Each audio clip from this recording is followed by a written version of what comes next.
Bonsoir à tous, merci d'être venus. Alors pour ceux qui ne connaissent pas ce qu'est Students for Liberty, c'est un peu un mouvement d'indépendantistes en fait, en la France, parce que c'est des gars, des personnes, des filles qui se battent pour des idées politiques qui sont un peu particulières et qui peuvent se résumer dans le fait de vouloir le moins d'État et le moins de politique coercitive dans tous les domaines.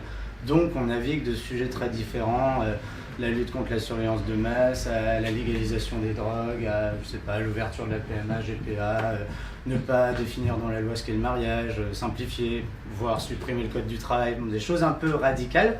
Et on essaie de faire vivre ces idées au plan académique en essayant d'avoir des doctorants, on essaie de les porter en montant des boîtes, il y en a du réseau qui ont monté des startups.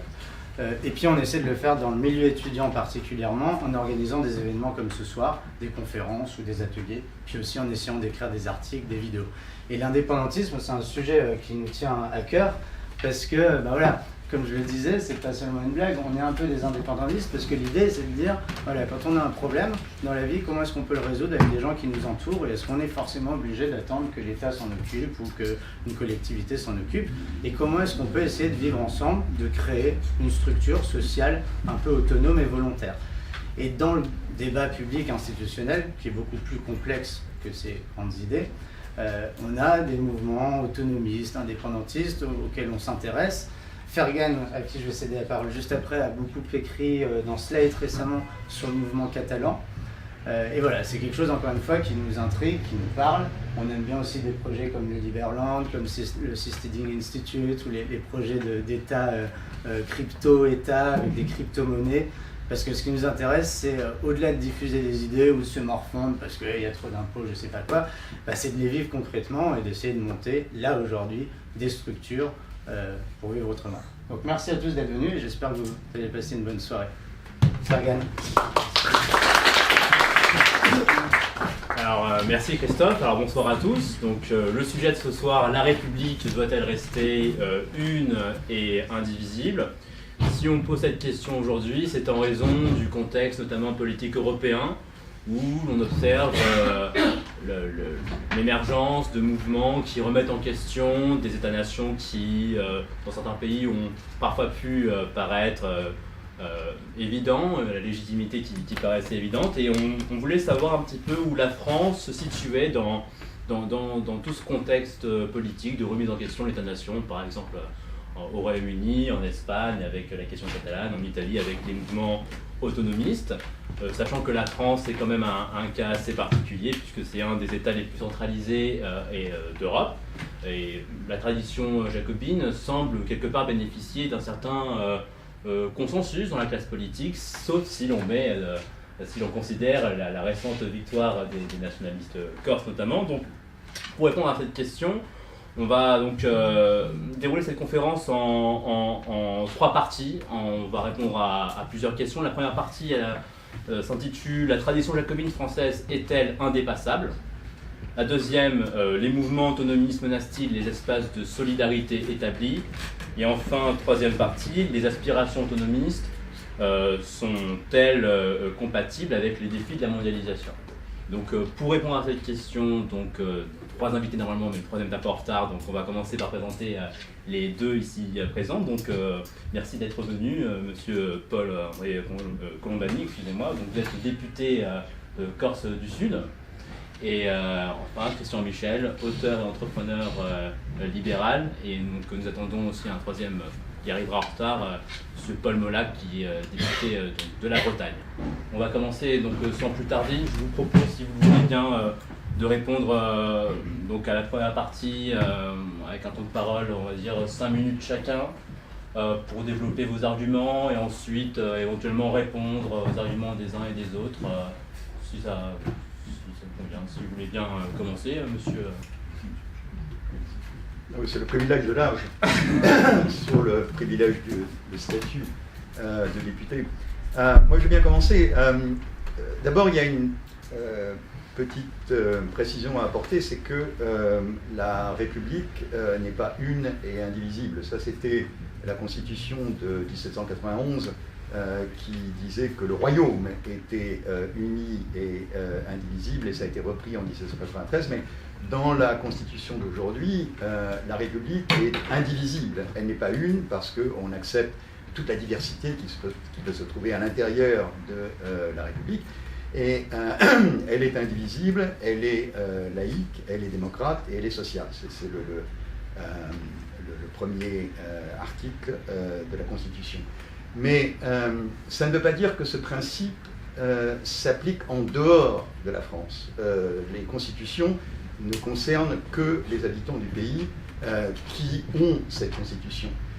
Il y a des valeurs supérieures qui sont d'ailleurs reconnues dans le préambule de la Constitution. Je ne suis pas juriste, mais je parle sous le contrôle de ceux qui le sont. Il y a le préambule de notre Constitution qui fait référence à la Déclaration des droits de l'homme, dans laquelle on trouve le droit des peuples à disposer d'eux-mêmes. Et ça a été appliqué, cette idée du droit des peuples à disposer d'eux-mêmes, ça a été appliqué à évidemment tous les départements algériens, beaucoup de départements d'outre-mer, la Nouvelle-Calédonie par exemple, Mayotte, qui ont eu le droit de disposer d'eux-mêmes. Mais pour qu'un peuple ait le droit de disposer de lui-même, encore faut-il qu'il soit constitué en peuple. En d'autres termes, que les individus qui se lient par cette idée soient conscients d'appartenir à un peuple.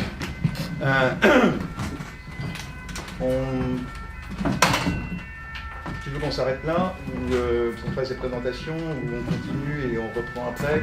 On peut continuer. D'accord, très bien. Donc, première question. Pour qu'un peuple puisse disposer de lui-même, il faut qu'il se constitue en peuple, il faut qu'il y ait cette identité de tout un groupe de personnes. Deuxièmement, il faut qu'il y ait une volonté de devenir indépendante, car il y a des nations, dans le sens ancien du terme, des gens qui se reconnaissent comme étant un peuple, mais qui n'ont pas envie de devenir indépendants. Et troisièmement, il faut qu'il y ait un territoire. En d'autres termes, il faut que ce peuple soit à l'intérieur d'un certain territoire et que ce territoire puisse être délimité. Sinon, il ne peut pas y avoir d'indépendance, c'est-à-dire où est-ce que ça se situerait. Peut-être dans le cas des libertariens purs et durs, on pourrait se dire on peut se constituer en peuple mais on n'a pas besoin de territoire, après tout on n'est plus au néolithique. Donc que veut dire le territoire? Ce n'est plus une question de richesse, ce n'est plus une question d'agriculture, mais ça c'est une autre question. Tel qu'on en est maintenant, il y a simplement cette idée d'avoir un peuple sur un territoire qui se veut État. Et il y a deux autres questions, mais ça, c'est à déterminer par la suite. Est-ce que ce peuple devenu indépendant avec son État peut former une communauté qui est viable? C'est-à-dire, est-ce qu'elle a les moyens de son indépendance? Et deuxième question subsidiaire, est-ce que cette communauté indépendante aura une reconnaissance internationale? Et ça, c'est assez important, et on l'a vu dans le cas de la Catalogne, par exemple, et avant cela, dans le cas de l'Écosse, c'est que l'Union européenne a dit dès le départ, écoutez, si vous êtes indépendant, ça ne veut pas dire que vous serez automatiquement partie de l'Union européenne. Ce qui est paradoxal, mais qui montre assez combien l'Union européenne est d'une part conservatrice et d'autre part dominée par les États existants, parce que, après tout, l'Écosse est déjà dans l'Union européenne, donc remplit déjà toutes les conditions pour être dans l'Union européenne. Parce qu'on n'a pas besoin de passer comme la Serbie ou la Turquie ou la Moldavie par tout un processus de sélection, puisque c'est déjà fait. Et ce serait aussi le cas pour la Catalogne, et peut-être si la Corse ou la Bretagne deviennent indépendants, ça devrait être le cas également. Voilà. Très bien. Merci de nous avoir rejoints, monsieur Paul Mac. Donc, vous êtes député de Bretagne. Donc, on réagissait à la première question. La tradition jacobine française est-elle indépassable? Est-ce que l'un de vous deux souhaite poursuivre pour alimenter ce bien dit ou bien développer d'autres arguments peut-être? Monsieur, comment vous dites? Se lancer. Alors, je me présente, Paul-André Colombani, j'ai 50 ans cette année. Il y a 3 ans, je faisais presque pas de politique. Je suis médecin généraliste. Je tiens à le préciser parce que j'exerce encore. Je tiens à métier, voilà. Donc, j'ai exercé pendant plus de 20 ans, et donc c'est pas facile pour moi de me prendre par exemple ici ce soir. Voilà, donc on va faire avec mes mots, je vais faire avec mes mots comme je peux, et j'essaie de répondre au mieux aux interrogations. Bon, d'abord, quand on parle de la Corse, c'est très important de se mettre d'accord sur quelques définitions. Parce qu'on va parler de nationalisme, on va parler d'autonomisme, on va parler d'indépendance, donc on va bien se mettre d'accord sur quelques définitions. D'abord, le nationalisme corse, c'est pas le nationalisme serbe. Quand on parle de nationalisme en Corse, c'est quelque chose qui a une volonté d'ouverture sur le monde, c'est pas du repli sur soi, c'est pas du repli identitaire, hein. C'est un ancrage fort vers l'Europe. C'est ces valeurs-là. Hein, c'est pas du tout c'est pas le nationalisme serbe. Non, qu'on soit bien entendu, c'est pas la préférence nationale, c'est pas les idées de Marine Le Pen, c'est pas qu'est-ce que je pourrais rajouter encore, c'est pas des idées où on va faire de la préférence parce que quelqu'un ne parlerait pas notre langue, parce que quelqu'un voilà, nous, si vous voulez, donc depuis des années en Corse, les gens qui arrivent en Corse, qui ont la volonté de s'assimiler, ils deviennent Corses comme nous, et on n'est pas Corse parce qu'on est né en Corse par le sang, on est Corse parce qu'on a envie de le devenir. C'est notre vision de ce qu'on appelle le peuple corse. Pour nous, le peuple corse, il a une histoire. Depuis des années, il a une histoire. C'est ce que c'est un continent européen. On a été dominé par les Génois. Voilà. Et depuis des années, on a été sous dominance pisane. On a été des Romains en Corse. Enfin, voilà. Donc, ensuite, il y a une langue. Il y a une langue qui existe depuis la nuit des temps, qui vit encore, qu'on souhaiterait voir encore un peu plus vivace. Il y a une culture, il y a des chants, il y a des écrivains depuis tout le temps en Corse. Donc, oui, donc la notion de peuple corse, pour nous, c'est quelque chose auquel on tient aussi. Après, il y a la notion d'autonomie et la notion d'indépendance. Là encore, les valeurs républicaines, c'est des valeurs qui sont universelles, qui sont pleinement reconnues par nos mouvements. La liberté, l'égalité, l'état laïque, tout ce qu'a dit monsieur, on s'inscrit complètement dedans. Il n'y a pas de confusion, hein, on est bien d'accord.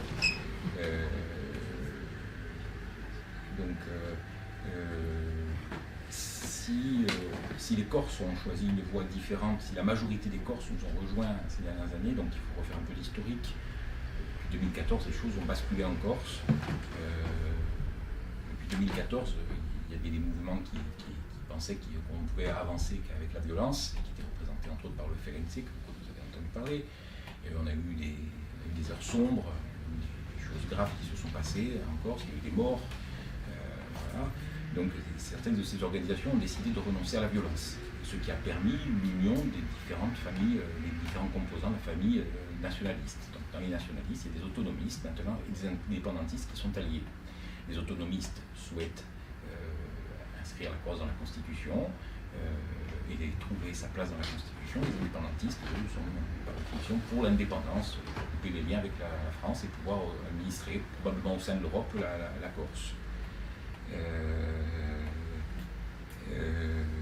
Donc depuis décembre 2017, donc au pouvoir en Corse, il y a une plateforme d'autonomistes et d'indépendantistes qui sont au pouvoir, qui ont gagné des élections territoriales sur une plateforme qui était présentée clairement en Corse, hein, il n'y a pas d'ambiguïté dessus. Des accords ont été passés, les indépendantistes ont resté indépendantistes, mais ils ont décidé de ne plus parler d'indépendance pendant 10 ans. L'objectif, c'est d'essayer d'obtenir un statut d'autonomie dans les 10 ans qui arrivent pour la Corse, qui conviendra tout le monde, et après chacun reprendra sa liberté, il fera son chemin. Voilà. Donc, moi c'était pour l'introduction, on reviendra sur Giacobini. Très bien. Je vais laisser la parole au député le mieux élu de France. C'est la vérité, il est modeste, mais premier tour, 54%, c'est ça qui ne tombe pas. Oui, le retour. Hein, mais, alors oui, député breton, oui, tout à fait. Rapidement, hein, donc mon parcours, un parcours local, j'ai fait d'abord commencé comme agriculteur, puis j'ai commencé à refaire des études. À ce moment-là, j'ai commencé à mal tourner. Je Je suis devenu fonctionnaire dans l'éducation nationale, prof d'histoire. Et vous voyez, comme ça ne s'arrange pas, j'ai été élu député, maintenant je suis homme politique. Donc, de pire en pire, de Carib en Silla. Fondamentalement, je reste quelqu'un qui est attaché à un mode de vie paysan, puisque je continue à faire mon bois, par exemple.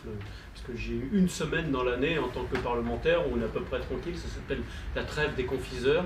C'est entre le 20 décembre et le 1er janvier. Après, il y a les vœux, c'est plus la peine d'y songer, donc c'est à ce moment-là que je le fais. Et si vous voulez, voilà un petit peu. Alors, mon parcours est un parcours essentiellement associatif, puisque j'ai fait partie d'associations pour le développement de l'enseignement du breton à l'école publique. J'ai été pendant 10 ans président de cette association-là. Voilà, alors sur votre... bon, on va peut-être pas sur le pédigré, on va peut-être arrêter, parce que... Alors, votre première question, la tradition jacobine française est-elle indépassable? Enfin, je dirais vaudrait mieux, hein. Parce que j'avais en commission des lois, j'avais dit que les États-nations me paraissaient être un obstacle aujourd'hui, à la fois à la démocratie locale et à la fois pour faire l'Europe. En fait, si on remet dans son contexte ces fameux États-nations, l'idéologie des États-nations, on est à peu près à la fin du Moyen-Âge. D'ailleurs, en Bretagne, nous étions encore un État indépendant, donc nous avions aussi nos historiens qui planchaient sur l'histoire des Bretons. Alors, ça commençait toujours par la même chose, c'était un Troyen qui était venu s'installer, alors soit en France chez les Francs, l'histoire des Francs, ou chez les Bretons c'était pareil, avec Pierre Lebeau par exemple, et puis bon, qui montrait que nous étions un peuple totalement différent des autres, évidemment, et que nous devions avoir notre État. Et puis, c'est resté dans les... si vous voulez, chez les élites, hein, la plupart du temps, et la Bretagne disparaissant après en tant qu'État indépendant en 1532, devenant une province française, si je puis dire, mais avec un large statut d'autonomie, hein, parce que, par exemple, quand Louis XIV voulait mettre des impôts en Bretagne, ça devait quand même être voté par les États de Bretagne. Je vous laisse imaginer aujourd'hui s'il fallait que le Conseil régional de Bretagne vote les impôts décidés à Paris, ce serait quand même assez amusant. Donc on était quand même, non, parce que je dis ça pour ceux qui parlent de centralisation dès la nuit des temps en France, non. On va arriver avec la Révolution française et là effectivement on va passer à un autre stade qui est celui finalement de la négation des autres peuples avec quelque chose qui me paraît relativement grave, c'est-à-dire que l'idée de république se retrouve attachée finalement à une langue. Alors ça se fait progressivement, mais avec Barère par exemple, ou le fameux abbé Grégoire, c'est bien ça, eh bien on voit très bien que finalement on lie la République à une ethnie. Et on est resté avec ça, à tel point d'ailleurs qu'en 1992, on met dans la Constitution le français, la langue de la République. Ce qui avait fait ironiser un constitutionnaliste bien connu, décédé depuis, qui avait dit, Guy Carcassonne, la République a-t-elle besoin d'une langue? Point d'interrogation. Et en liant la République avec un aspect ethnique, parce que, bon, moi, par exemple, je vous parle en français, bien sûr, mais le français n'est pas ma langue, vu que je suis breton. Donc, c'est la langue de l'ethnie française pour moi. Alors, c'est la langue de l'État, s'il faut la parler, il n'y a pas de problème, je parle aussi anglais, hein, ça ne fait pas de moi un citoyen britannique pour autant. Donc, si vous voulez, et pour moi, les choses sont assez claires. Il y a ce qui relève de la citoyenneté, et il y a ce qui relève d'autres choses. Donc, j'avais d'ailleurs dit en commission des lois, ce qui avait un peu interrogé mes collègues, citoyen français de nationalité bretonne. Donc, et c'est pour ça, quand vous me parlez du jacobinisme, eh bien, je ne me sens pas à l'aise dans cette république que je considère comme relativement ethnique, même si elle a beaucoup d'avantages. Ne me faites pas dire ce que je ne dis pas non plus. Dans l'ensemble, elle respecte les droits de l'homme. Il y a quand même un système politique qui n'est certes pas parfait, mais enfin, pour en trouver un plus parfait, c'est quand même pas si évident que ça dans les États qui sont les nôtres. Et quand on va sur ça, enfin, on ne va pas confondre par exemple la Turquie qui a la même idéologie à la base, mais enfin, il me semble que son expression est quand même assez différente. Donc, si vous voulez, je ne me sens pas forcément à l'aise sur ces questions-là. Et finalement, peut-être que le fait que je ne me sente pas à l'aise m'a amené effectivement à défendre l'enseignement du breton, par exemple, d'une façon plutôt en profitant de cet aspect-là pour développer d'ailleurs les langues et le plurilinguisme. Mais c'est comment, en tant que breton, trouve-t-on sa place dans cette République qui souvent vous ramène à votre francité et uniquement à cela. Donc, alors j'espère, parce que ce que je ressens, si vous voulez, hein, ce que je ressens, parce que le cas corse n'est pas, ou le cas breton, ou on pourrait parler du cas basque, ou même les Alsaciens aujourd'hui, puisqu'ils se retrouvent sans collectivité locale, on voit bien que nous avons les besoins, et ça fait sens d'avoir son territoire. Alors ça fait sens, pas forcément au sens de Le Pen, ou au sens de, j'allais dire, des terroirs de... comment s'appelait-il, de Maurras, mais ça fait sens parce qu'on se reconnaît une communauté de destin. Ce qui ne veut pas dire qu'elle soit exclusive, contrairement par exemple à l'idéologie nationale, souvent qu'on nous présente comme exclusive. Vous ne pouvez être que français. Donc nous, je pense qu'on est plus dans la logique des poupées gigognes, des matrioshkas. C'est-à-dire on est à la fois ceci, à la fois cela, et puis à la fois... Donc on est breton, français et européen, forcément. Et puis habitants du monde ensuite. Donc, si vous voulez, il y a une vision qui est certainement plus large de nos identités, parce que, certes, je suis breton, l'identité bretonne est importante pour moi, mais je ne suis pas que ça non plus. Mais je n'admets pas que l'on me nie dans cette identité. Très bien. Christian Michel, peut-être sur le paradoxe de l'universalisme jacobin, le fait que la République prétend s'élever au-dessus des ethnies, mais qu'elle conserverait apparemment quand même un privilège pour une certaine ethnie particulière. Comment Moi, je me reconnais tout à fait dans ce que dit M. Mollard, c'est-à-dire que nous avons de multiples identités qui ne sont pas seulement nationales, mais qui sont également religieuses, qui sont de genre, qui sont d'appartenance à des familles, à des groupes, etc.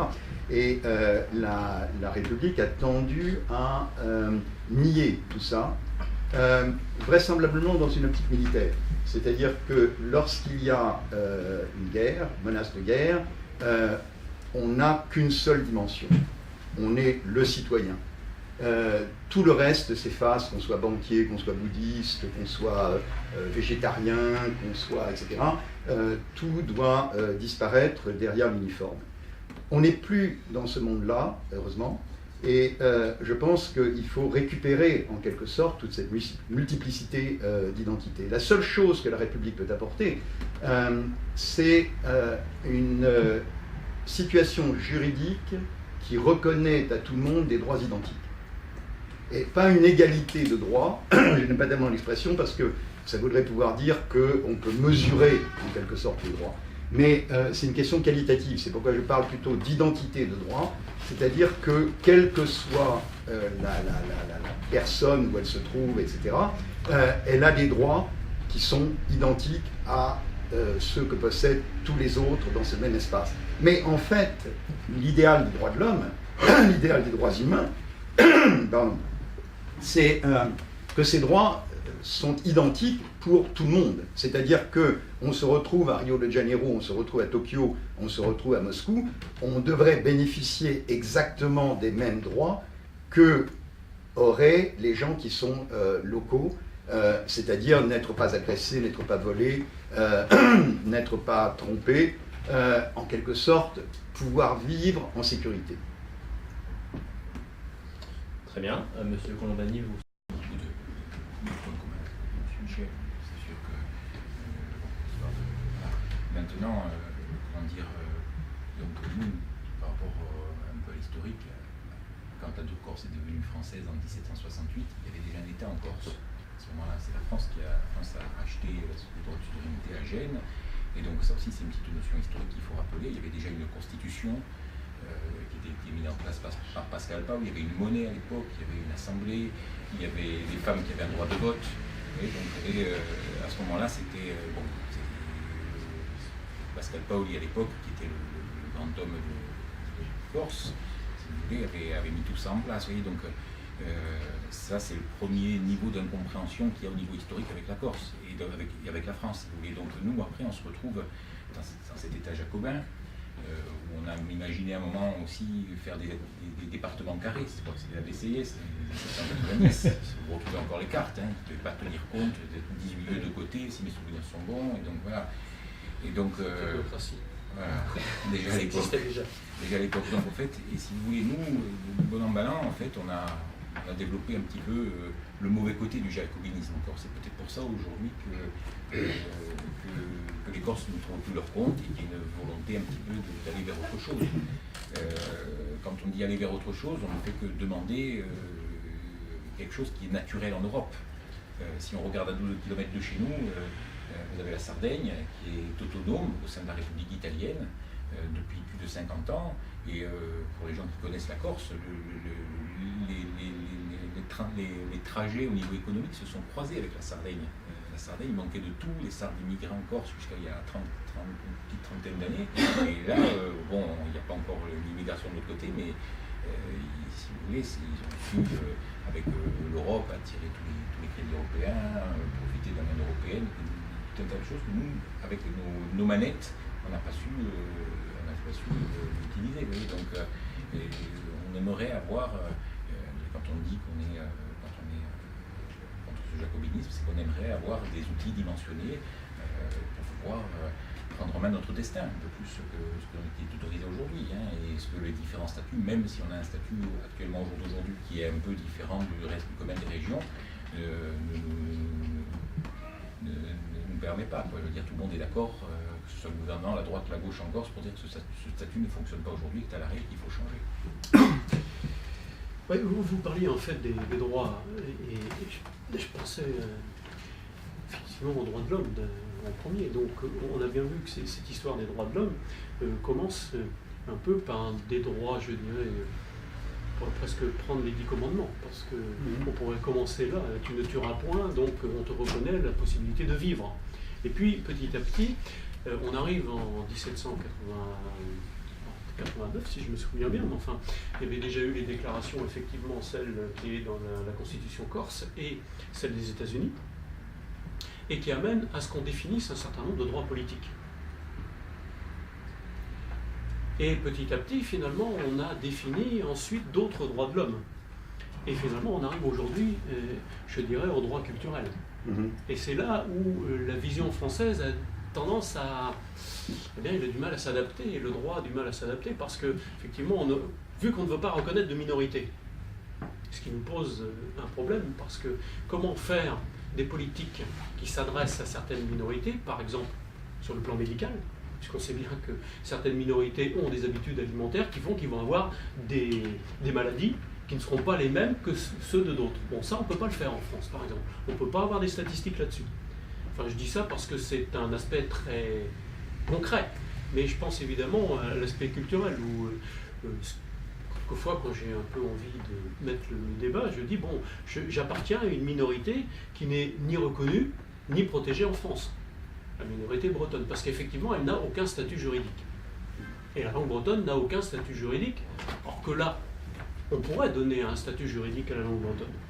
Parce que on ne donnerait pas forcément des droits, par la même occasion, à certains, parce que là, ils vont nous dire que c'est une différence par rapport aux personnes. Mais en donnant un statut à la langue s'adresse, je dirais, à tous ceux qui en veulent, peu importe qu'ils soient français, bretons, et d'ailleurs, il y a un certain nombre d'étrangers qui viennent en Bretagne pour apprendre la langue bretonne, pour des raisons qui les regardent.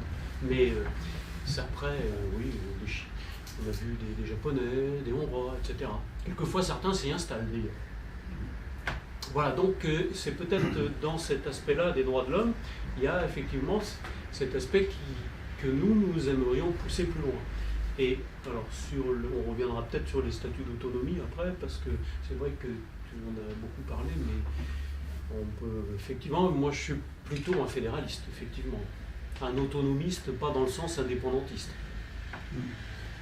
Pour rebondir sur la question des minorités, est-ce qu'il est possible de concilier à la fois la reconnaissance de groupes minoritaires sans miner le principe même d'égalité devant la loi? Comment on peut articuler toutes ces...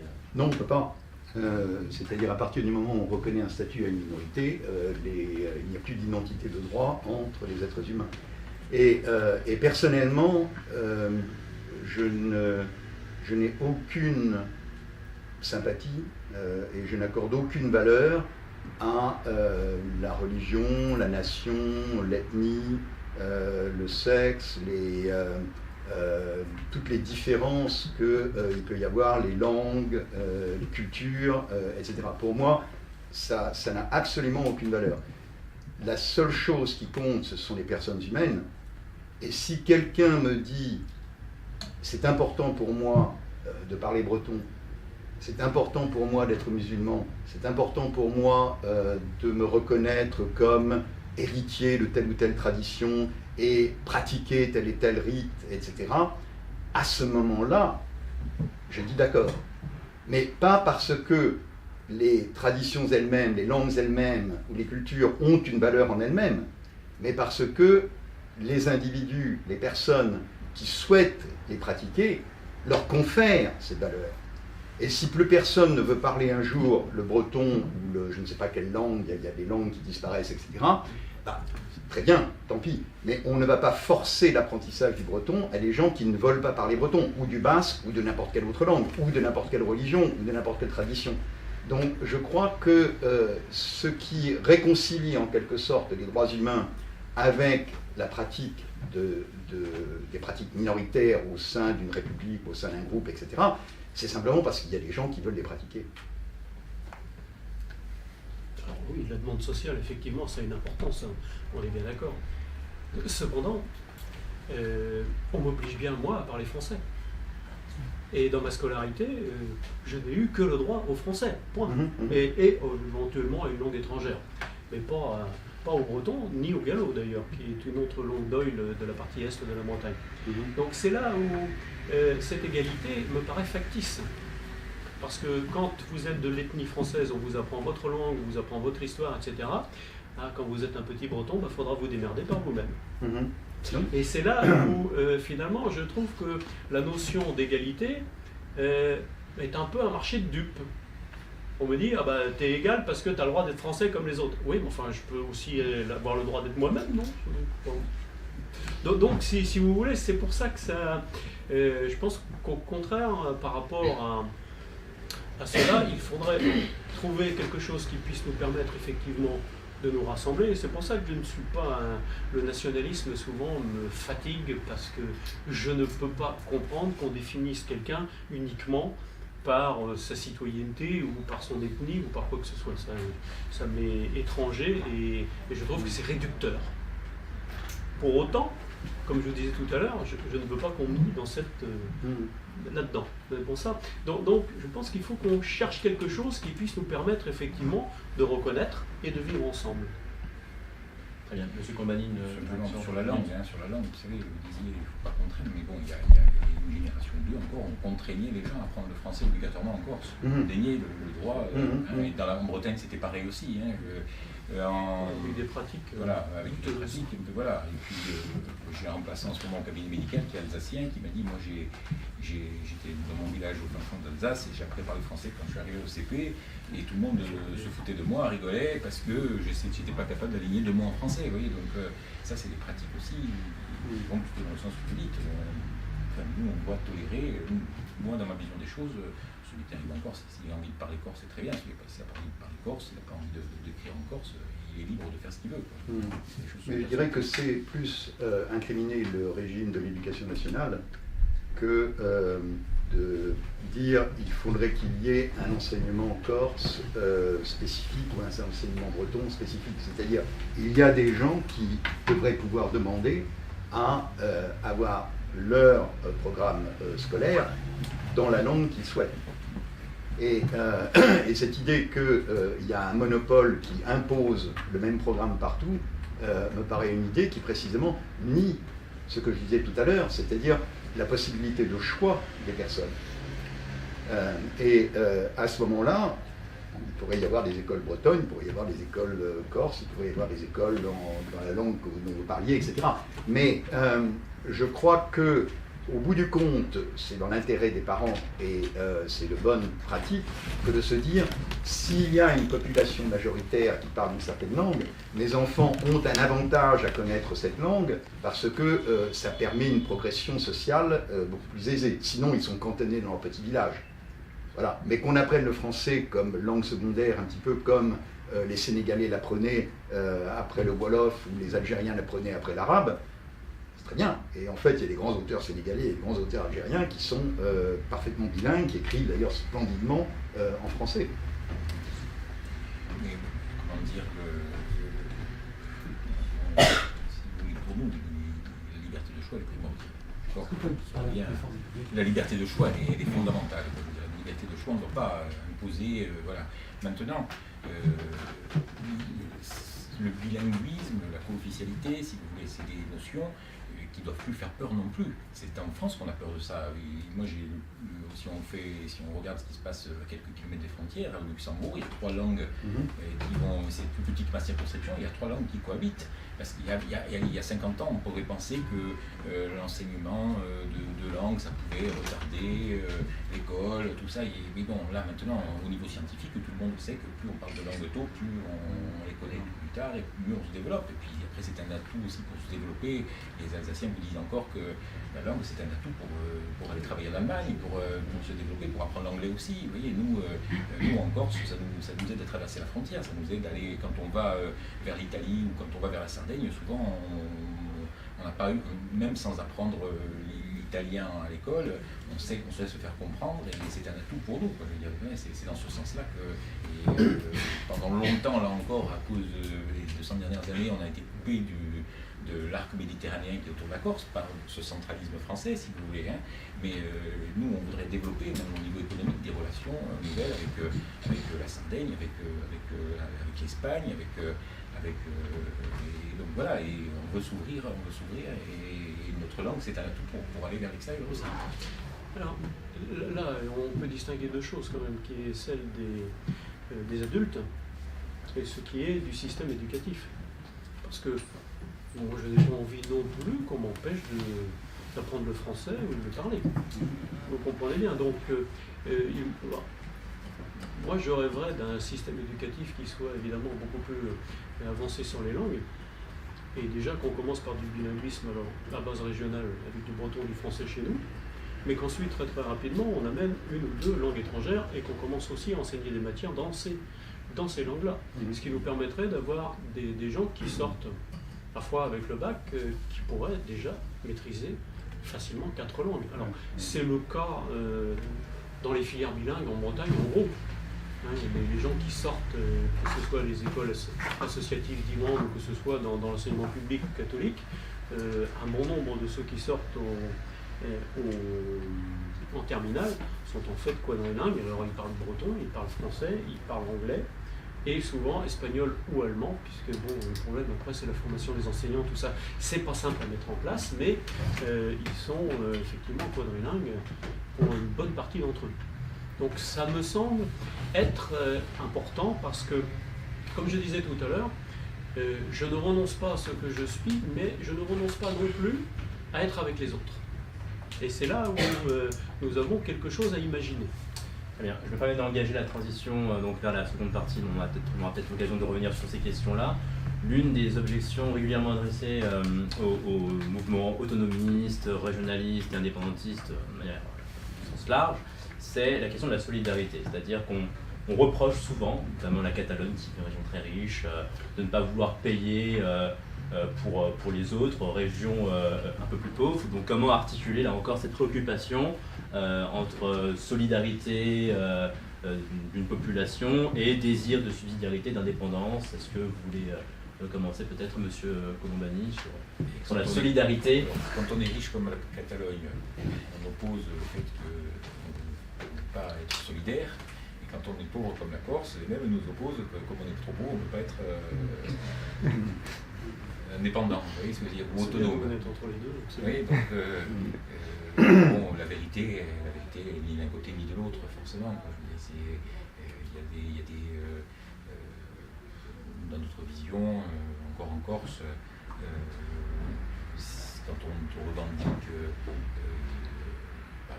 que pouvoir garder notre TVA en Corse, c'est bien évidemment contre un échange, une baisse des dotations. Je veux dire, voilà, une des principales revendications, c'est de pouvoir garder la TVA en Corse. Et même, ça annonce certains économistes, dans une période comme ça où la Corse bénéficie d'une forte poussée de croissance, on pourrait ne pas reverser l'ensemble de TVA, oui, pour rester solidaire, pour montrer une forme de solidarité. Voilà. Donc là aussi, la question est assez subjective. Quoi, je veux dire, si on la pose, il y a des systèmes équilibrés qui existent dans toute l'Europe. Je veux dire, la Sardaigne bénéficie des deux sens, dans les deux sens. Voilà, Oui, alors je ne sais pas si certains veulent remettre en cause ces mécanismes-là qui sont des mécanismes de péréquation qui existent, à la fois. Alors, le niveau français, quelquefois, on a un peu de mal à s'y retrouver, je dois bien avouer, parce que quand vous avez des dotations de fonctionnement, par exemple, la dotation est d'autant plus élevée que le nombre d'habitants est élevé. Ce qui fait qu'on cumule à la fois le nombre d'habitants élevé et la dotation par habitant plus élevée. Ce qui est assez curieux, je dois avouer. Mais ce n'est pas le cas pour toutes les dotations non plus. Mais alors c'est un maquis, quelquefois on a un peu de mal à s'y retrouver. Mais l'État français devrait assumer son rôle de péréquation entre régions pauvres et régions riches. Quelquefois il a du mal à l'assumer clairement. Au niveau européen, on a le même parce qu'on a la politique de dotation qui est le programme LEADER par exemple. Et donc ça, c'est à la fois des programmes régionaux, des programmes européens. Et donc ce qu'on a pris en région Bretagne par exemple, alors vous avez une dotation par habitant, mais en fonction du territoire, plus il est déprimé économiquement, plus la dotation est augmentée. Donc ça va de 1 à 4. Donc pour un Rennais, on multiplie par 1, et pour un habitant de Carhaix, par exemple, on multiplie par 4. Voilà à peu près ce qui permet d'avoir une certaine compensation par rapport à des faibles densités, par exemple. Donc moi je reste attaché de toute façon à ces mécanismes. Bon, en Espagne on en a d'autres, c'est en fonction de la part du PIB, donc vous redonnez la partie qui correspond au PIB à l'État central, parce que ce sont les régions qui collectent l'impôt. En Allemagne, c'est les régions aussi qui collectent l'impôt et qui redonnent 40% à l'État central. Après, je ne sais pas quels sont les mécanismes de péréquation, mais je ne vois pas comment il ne pourrait pas y avoir de mécanisme de péréquation. Question Michel.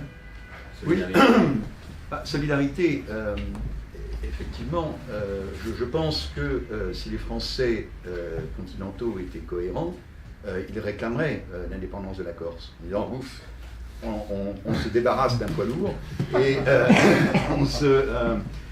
on n'a plus besoin de payer pour eux et tout. Donc c'est ça qui est un peu le paradoxe d'ailleurs pour les autonomistes corses, qui est la situation que d'ailleurs comme vous l'avez noté, qui est exactement l'inverse de celle que l'on rencontre en Catalogne, de celle que l'on rencontre avec le Vlaamsblok en Belgique, avec les Flamands qui sont plus riches que les Wallons.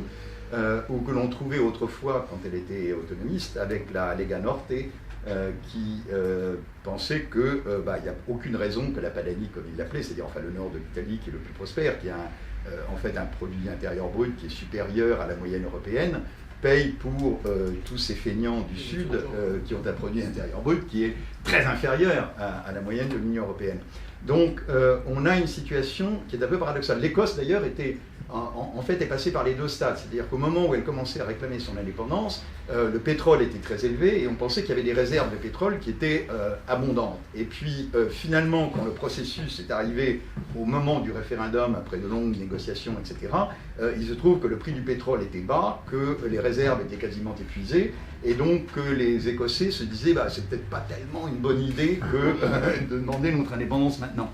Mais je pense que c'est une question de savoir pourquoi on voudrait être solidaire, par exemple, des Bretons, et pas solidaire des Wallons, ou pas solidaire des, je sais pas, des Gallois, ou des, je sais pas qui, enfin, des Polonais. Il y a une sorte de tradition que l'on a, que la solidarité doit s'exercer à l'intérieur d'un certain groupe. Et moi j'aime citer cette petite anecdote qui m'a ouvert les yeux. Je me souviens, il y a très longtemps, j'étais dans un avion et il y a le type qui s'est assis à côté de moi, c'était un long-courrier, qui a commencé à me parler. Je déteste ça, j'aime lire mon bouquin, j'ai pas envie de faire la conversation avec d'autres gens et tout ça. Mais il était français, on était loin, on était en Asie. Et il commence à me dire qu'il est contrôleur des impôts. Et je me suis bien gardé de donner mon identité. Mais je lui ai posé une question, je lui ai demandé, mais pouvez-vous me dire pourquoi je devrais payer des impôts? Et il m'a dit, par exemple pour aider les pauvres. Et je lui ai répondu spontanément, j'ai dit, bah oui, ça c'est effectivement une bonne idée. Mais je voudrais donner mon impôt pour aider les pauvres les plus pauvres. Et donc, par exemple, Haïti. Et il est devenu très nerveux, il a commencé à taper la coudoir entre nous en disant, vous êtes français et votre impôt doit aller aux Français. Voilà, quelle étrange idée, c'est-à-dire qu'on n'aide pas les pauvres, on aide les pauvres français. Et c'est ça qui est cette solidarité, c'est-à-dire c'est cette sorte de solidarité qui finit au fur et à mesure que les distributions augmentent et que la charge augmente de ces distributions, qui finit par être une sorte de parasitisme. C'est-à-dire, il faut qu'on appartienne à ce groupe-là parce que c'est de là que vient l'argent.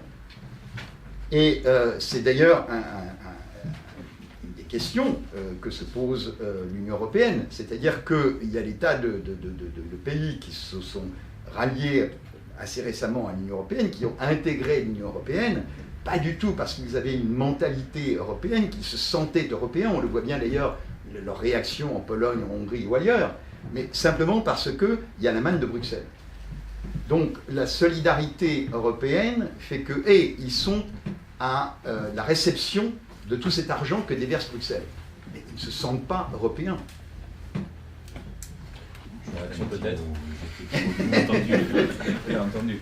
Après, je m'excuse, je vais probablement devoir partir parce que j'ai une commission qui reprend dans pas longtemps et j'ai quelques amendements à défendre.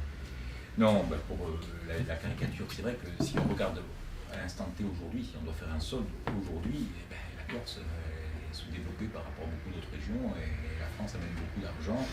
Et si on doit faire un solde des comptes, il faut autant regarder un petit peu le passé aussi. Vous voyez. Déjà,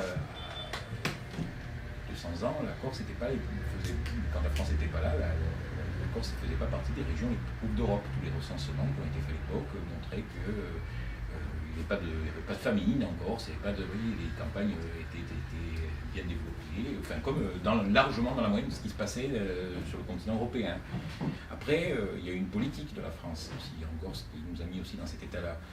Par exemple, il y a eu des taxes douanières. Pendant très longtemps, jusqu'au début du siècle, jusqu'au début du XXe siècle, les produits qui sortaient de Corse étaient taxés. Tous les produits qui sortaient de Corse étaient taxés. Et par contre, ceux qui rentraient en Corse n'étaient pas taxés. Donc ce qui a mis à mal toute l'ébauche embryonnaire d'industrie qu'on avait. Il y avait un petit peu d'industrie qui se développait au début du XIXe siècle. Tout ça s'est tombé par terre. Ça, c'est une réalité historique. Après, les Corses ont payé aussi un tribut dans la guerre, dans les guerres. Vous allez me dire un petit peu comme tout le monde, mais là aussi encore un petit peu plus, parce que les soldats corses étaient mobiles. Il y avait des périodes de permission beaucoup plus courtes. Ils pouvaient rentrer moins souvent chez eux à cause de la distance, qu'un paysan breton qui était mobilisé au front. Donc le risque de se faire tuer était largement supérieur aussi. Donc on a payé. À chaque fois, nous, il y a ce sentiment-là. Donc, si un jour on fait la balance, c'est pas sûr que la dette vis-à-vis de, si on paie, voilà. Maintenant, nous, ce qu'on dit aussi, c'est si on veut aller dans l'ultralibéralisme, donnez-nous notre TVA, c'est le reflet de notre économie et on se démerde. On dit chiche, allez-y, donnez-nous notre TVA et on va voir ce qu'on est capable de faire. C'est un appel à la responsabilité. On ne demande pas plus de subventions, on demande plus de responsabilité sur le terrain. On demande des commandes chez nous. Si vous faites ça, nous on est plus heureux. Là, sur peut-être l'argument de la péréquation versus la solidarité consentie, individuelle. Oui, on est. Enfin, moi, je suis. Enfin, il en va de tous les mouvements de ceux-là comme de ceux qu'on peut trouver en France, c'est-à-dire que dans les mouvements bretons, vous avez le meilleur et vous avez le pire, comme dans les mouvements français. Hein. Donc de ce côté-là, moi j'appartiens plutôt à une tradition d'élus de gauche, hein, pour être clair. Donc, alors si on revient sur les questions d'indépendance, moi je vais vous dire tout de suite, je vais vous mettre à l'aise, je suis pour l'indépendance de Paris. Carrément. Pourquoi ? Parce que je ne suis pas persuadé du tout, alors ça c'est les théories des métropolistes de Davesi, etc., mais qui à mon avis sont biaisées sur bien des niveaux, qui estiment qu'effectivement à Paris on produit plus, etc. Alors, on produit plus. Regardons, on produit plus parce qu'il y a aussi moins de retraités, donc plus d'actifs, de jeunes actifs, etc. Donc première chose, donc si on ramène ça à la population active, on pourrait en discuter. Et deuxième chose, il faut bien voir qu'il y a des fonctions de quaternaire ou de tertiaire supérieur,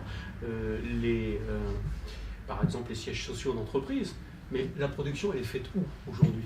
Elle est faite en campagne. Que ce soit la production industrielle ou la production agricole, elle est faite en campagne. Donc si un jour on s'en va, Paris ce sera quoi?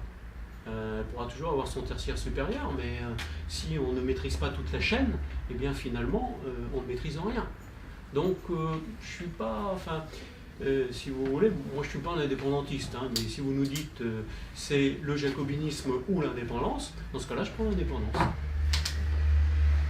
Moi, je suis pour la co-construction, pour l'équilibre. Alors l'équilibre, c'est toujours instable, c'est toujours difficile, mais je crois que de cet équilibre naît l'harmonie. C'est une conviction. Je vais répondre à l'argument justement soulevé par Christian Michel selon lequel aujourd'hui la solidarité décrétée à l'échelle nationale pourrait ne pas correspondre aux besoins de certains individus d'exprimer une solidarité vis-à-vis d'autres êtres humains de part et d'autre de la planète, etc. Alors c'est un mouvement qui est le même, je veux dire, les riches, il y a normalement une redistribution vis-à-vis des plus pauvres pour faire société, etc. C'est un mécanisme, je dirais, tout à fait normal. Et même si on prend par exemple l'État, il y a aussi une aide au développement dont on pourrait dire qu'elle est insuffisante, mais elle existe aussi. Donc on voit bien que cette aide au développement, je ne vais pas développer cet aspect-là, mais l'État français aussi aide certaines populations, alors c'est pas, certains États africains par exemple, alors c'est pas dénué évidemment d'arrière-pensée, mais ça me paraît normal entre humains d'abord et entre États ensuite, de pouvoir s'entraider tout simplement, ou alors on en revient chacun pour soi, mais le chacun pour soi, à mon avis, ne nous conduit pas bien loin.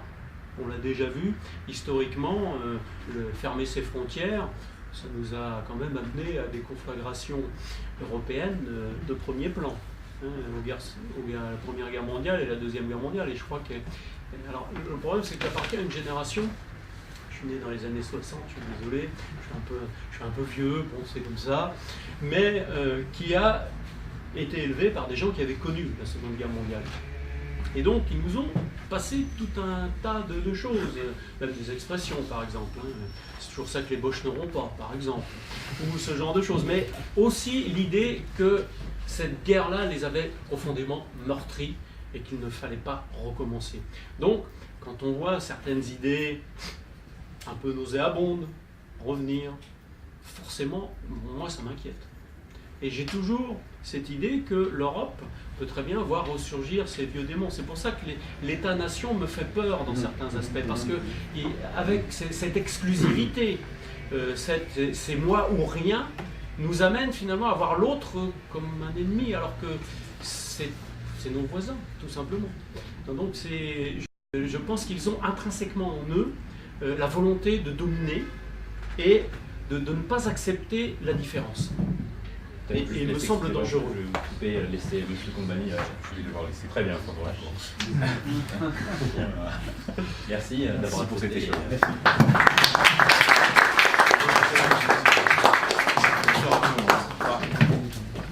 Pour reprendre sur la solidarité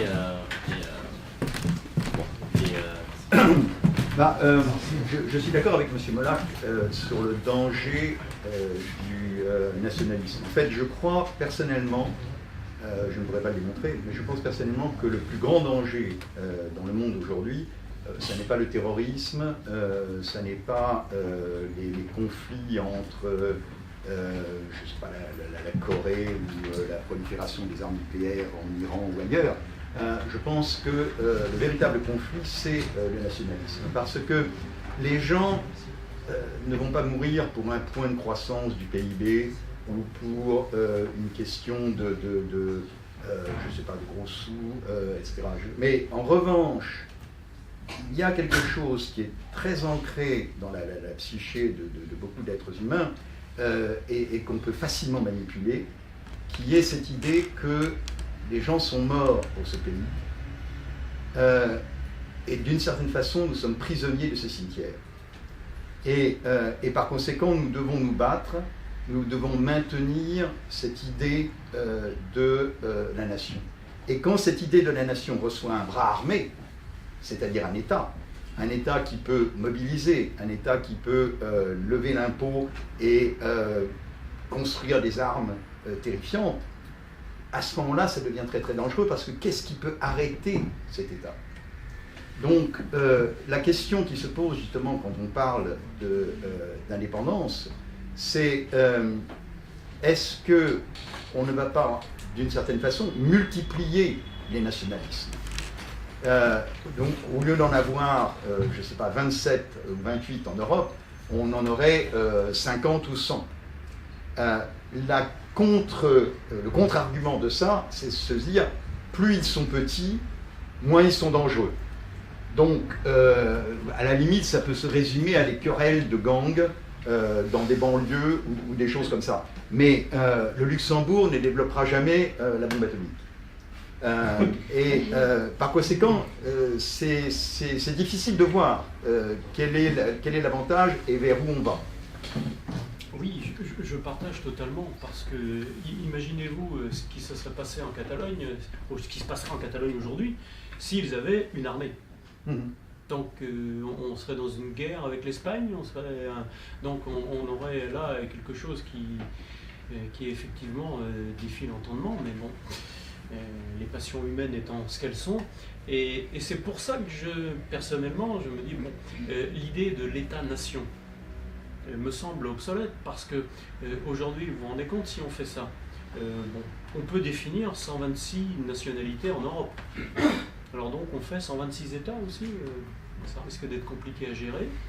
Ça risque, alors avec effectivement la possibilité que ces États se fassent la guerre, parce qu'on ne peut pas l'écarter. À partir du moment où on a une légitimité, on peut effectivement se faire la guerre. Donc c'est pour ça que je reste un Européen convaincu quelque part. Je me dis, tant qu'ils sont dans le même pays, et c'est pour ça que moi je serais même pour un transfert de certaines compétences régaliennes au niveau européen, comme l'armée par exemple. Parce que aujourd'hui la France garde son armée. Si un jour, bon, je ne sais pas, peut-être qu'on aura un président qui ne sera pas toujours éclairé, ou qui soit quand même complètement obscurantiste. Donc dans ces cas-là, on fait quoi? Donc ça peut être une difficulté. Alors, nonobstant qu'on risque d'avoir à un moment donné des États-continents, et là, on peut très bien penser qu'à un moment donné, ces États-continents perdent un peu la tête, comme on l'a vu pendant la Première Guerre mondiale, puisque la France était quasiment un État-continent à cette époque-là, et ça ne les a pas empêchés, effectivement, de faire une conflagration quand même, et alors là, avec un mépris de la vie humaine qui dépasse l'entendement là aussi, parce que quand je vois, on ne se pose pas la question des pertes à un moment donné. Voilà, on fait des calculs pour que le nombre d'hommes puisse passer les lignes adverses. Il en faut tant, il y en a tant qui mourront, mais bon, ça reste des chiffres. Donc, bon, l'humaniste que je suis, quand il voit ça, effectivement, ça me laisse un peu pantois. C'est parfait, comme ça nous permet de parler de la mondialisation, donc la troisième partie. Aujourd'hui, on nous dit qu'avec la mondialisation, on a justement besoin des instances multilatérales, de centraliser un peu plus de compétences, de pouvoir à l'échelle européenne, mondiale, pourquoi pas. Alors est-ce que ces mouvements indépendantistes, régionalistes, localistes, qui veulent décentraliser justement les processus décisionnels, est-ce que ces mouvements-là, aujourd'hui, ne seraient pas en contradiction avec, entre guillemets, les impératifs de la mondialisation tels qu'on les définit aujourd'hui dans le débat public français et européen? Non, pas du tout. En fait, on peut être un tout petit État précisément parce qu'il y a la mondialisation. C'est-à-dire que la création des grands États nationaux, c'est-à-dire la fin de la féodalité avec ses multiplicités de principautés, royaumes, évêchés, villes libres, etc., qui était d'une grande richesse, en quelque sorte, dans la création du droit et dans les petites cours qui attiraient les meilleurs artistes, etc. Il y avait quelque chose qui était intéressant. Mais le problème était le protectionnisme économique, c'est-à-dire que chaque fois que l'on passait à une journée de marche d'une principauté à un petit royaume, on changeait de monnaie, on avait un impôt, on avait, etc. C'est pourquoi d'ailleurs l'importance d'échangeurs. Enfin, dans tous les tableaux que l'on voit de cette époque-là, on voit le pont au change, on voit à l'entrée de la ville des gens qui pèsent les monnaies d'un petit émetteur pour les transférer dans les monnaies d'un autre petit émetteur, etc. Ça n'avait absolument aucun sens. Et donc il y a eu, avec la nécessité du développement économique, il y a eu la nécessité d'agrandir les marchés nationaux et on s'est retrouvé petit à petit à avoir ces grands États, l'union douanière en Allemagne qui a fini par donner le Premier Reich, ou le Deuxième Reich, mais enfin on a eu toutes ces situations. Mais aujourd'hui, que l'économie est mondialisée et qui j'espère le restera, et en tout cas le deviendra de plus en plus, à ce moment-là on peut être tout petit et être extrêmement prospère parce qu'on peut acheter de n'importe où et on peut vendre à n'importe qui. Et il y a des micro-États, enfin des exemples qui viennent à l'esprit, comme par exemple le Liechtenstein, on ne peut pas être plus petit que le Liechtenstein, mais qui est très prospère parce qu'ils se sont spécialisés dans des industries tout à fait de pointe, en technologie médicale, en machines-outils, de précision, un système bancaire également. Donc tout ça fait qu'on est tout petit.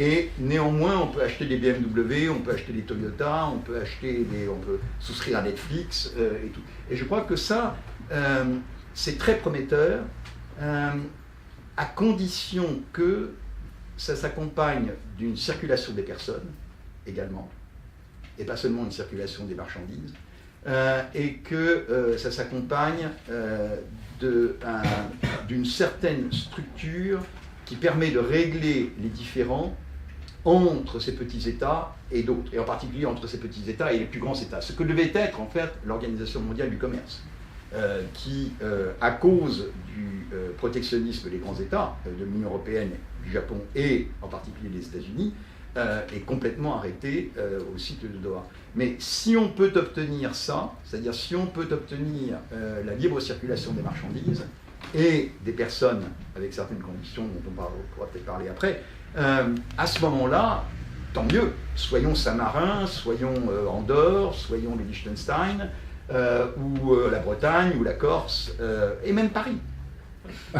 Oui, vous qui disiez que Paris indépendante ne pourrait pas s'en sortir, finalement, pourquoi pas? Je n'ai pas dit ça, je pense qu'il pourrait s'en sortir, mais de nous dire qu'on a besoin de Paris, non, je pense que non, en fait. On peut effectivement se débrouiller tout seul.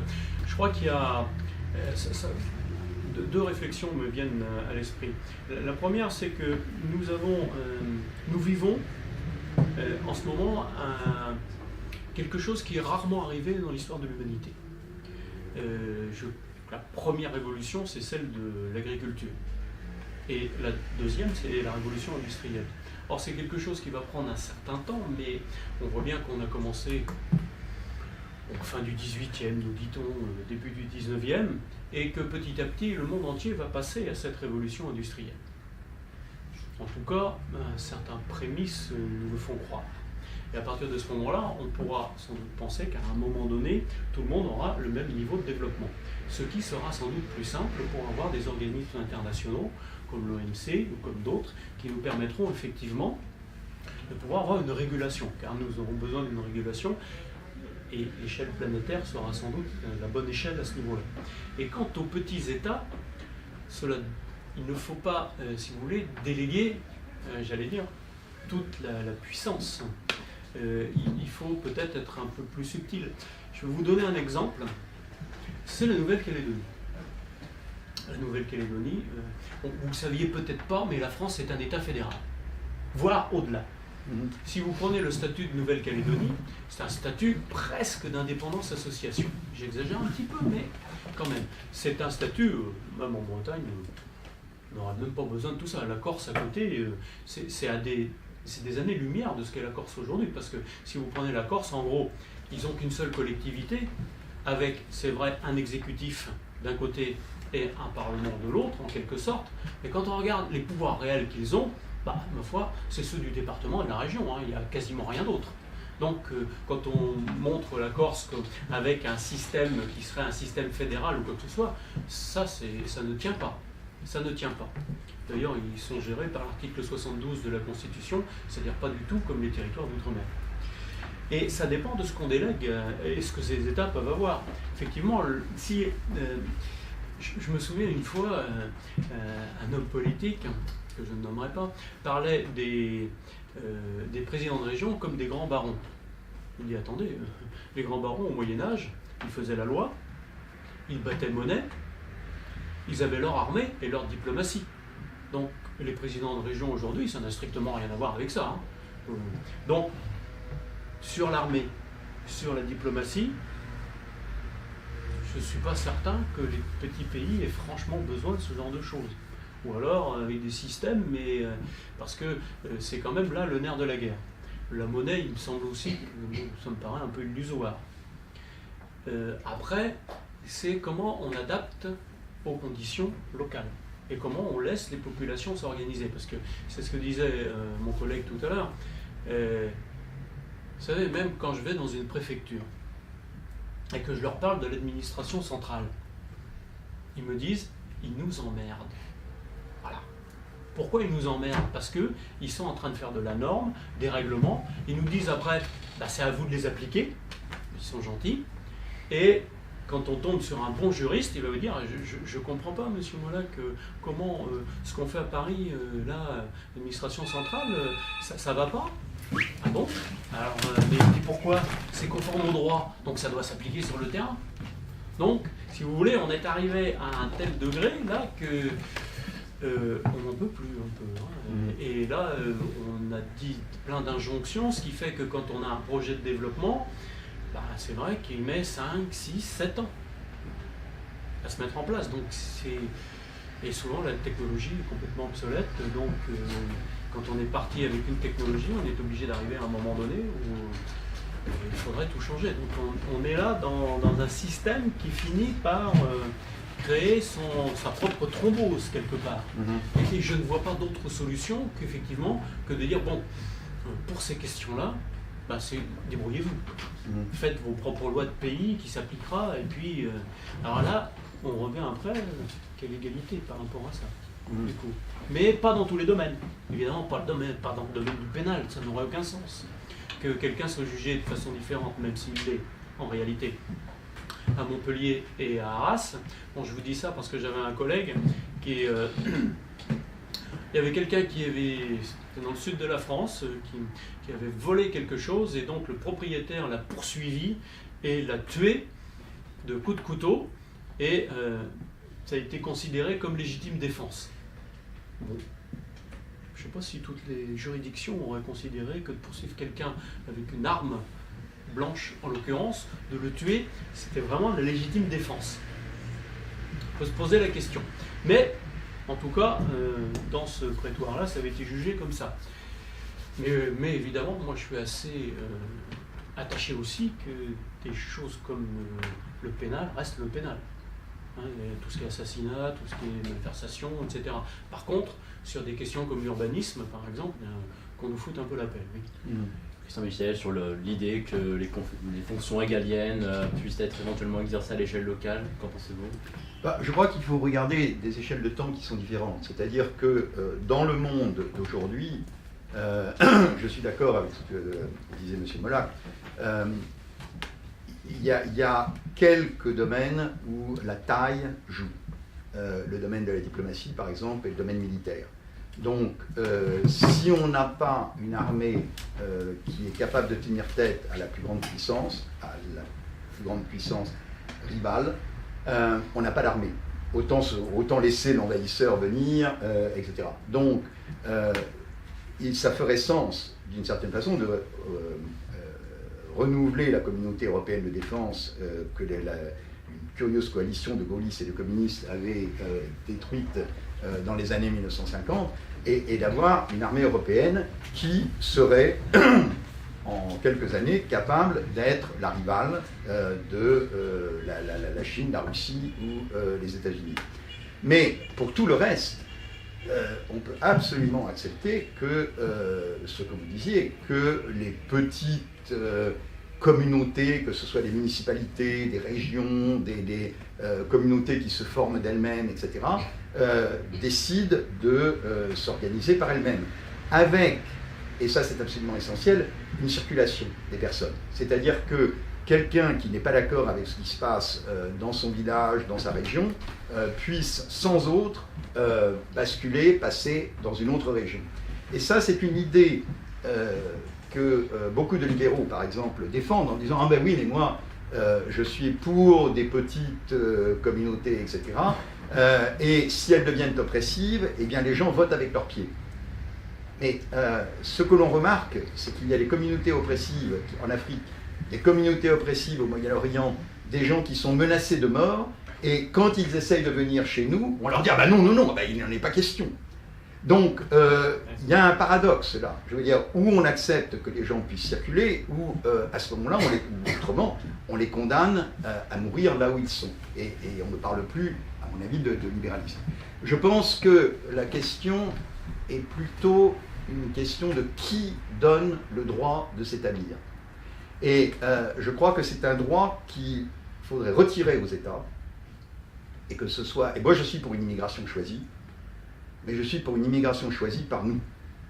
C'est-à-dire que ce soit nous, les entreprises, nous, les familles, nous, les particuliers, qui accordons des visas. Je trouve absolument intolérable que si j'ai une petite amie, pour prendre les clichés, qui soit ukrainienne, ou un petit ami qui soit brésilien, ou que j'ai envie de travailler avec un comptable qui soit indien, je sois obligé de mendier l'autorisation pour ces personnes de venir s'établir chez moi, ou travailler avec moi. Et donc, ça, c'est une garantie, d'une certaine façon, que si nous avons des multiplicités d'États, nous ne serons jamais soumis à une oppression intolérable, parce que si elle le devenait, on passerait quelques kilomètres au pays à côté, ou à l'unité à côté, peu importe comment ça s'appelle. La deuxième chose, c'est que si on prend un long terme, donc si on regarde à un horizon peut-être 2050, 2060. Ce que la technologie nous dit, ce que l'évolution du monde nous dit, et c'est ça en quelque sorte la technologie qui, dans une analyse marxiste, vous dites que vous venez de la gauche, donc vous comprendrez ce langage, qui consiste à dire que c'est la technologie qui change les rapports de production, et ce sont les rapports de production qui créent de nouvelles structures politiques. Et je pense que nous avons une immense révolution technologique, probablement équivalente à celle du néolithique, qui nous arrive dessus, une sorte de tsunami qui va engloutir toute la planète, et c'est une très bonne chose. Et je pense que les rapports de production sont en train de changer à cause de ça, c'est la mondialisation, c'est l'amorce de tout ça, et par conséquent les structures politiques devront changer. Et si on essaye d'imaginer quelles pourraient être ces structures politiques à un horizon de 10, 20, 30, 40 ans, je pense qu'on ne verra pas la disparition des États-nations, on verra leur démembrement. C'est-à-dire que les fonctions régaliennes seront dépecées, et parce que, après tout, ce que nous voulons, et je disais tout à l'heure que lorsque nous allons à Rio, à Tokyo ou ailleurs, nous voulons être protégés. Ce que nous voulons, ce sont des agences, des structures, qui nous protègent dans chacun de ces pays. Ce n'est pas la police française qui va me protéger si on me tape dessus aux Philippines. Donc, ce que je voudrais, c'est une agence mondiale qui ait juridiction et autorité pour protéger les gens qui souscrivent à cette agence mondiale aux Philippines, à Paris, à Londres ou ailleurs. Et de la même façon, si nous voulons avoir, je ne sais pas, des tribunaux, eh ben, ce sont des tribunaux qui jugent partout. Je ne veux pas être jugé par un tribunal philippin. Donc nous avons la possibilité, je crois, dans les années qui viennent, de réfléchir à qu'est-ce qui va remplacer l'État-nation. C'est une dernière réaction avant les questions avec la salle. Oui, je partage aussi cette analyse, c'est-à-dire je pense que l'État-nation tel que nous l'avons connu connaît aussi ces dernières heures quelque part. Il va falloir inventer autre chose dont je ne sais pas encore ce qui va en sortir. Je me souviens d'une réflexion de quelqu'un qui parlait de l'Europe, il disait c'est la France en grand. Alors j'espère, vous pensez bien que le breton que je suis disait j'espère que c'est un peu plus ouvert quand même, parce que sinon je vais encore avoir des problèmes. Et par contre c'est vrai, qu'est-ce qu'il y aura?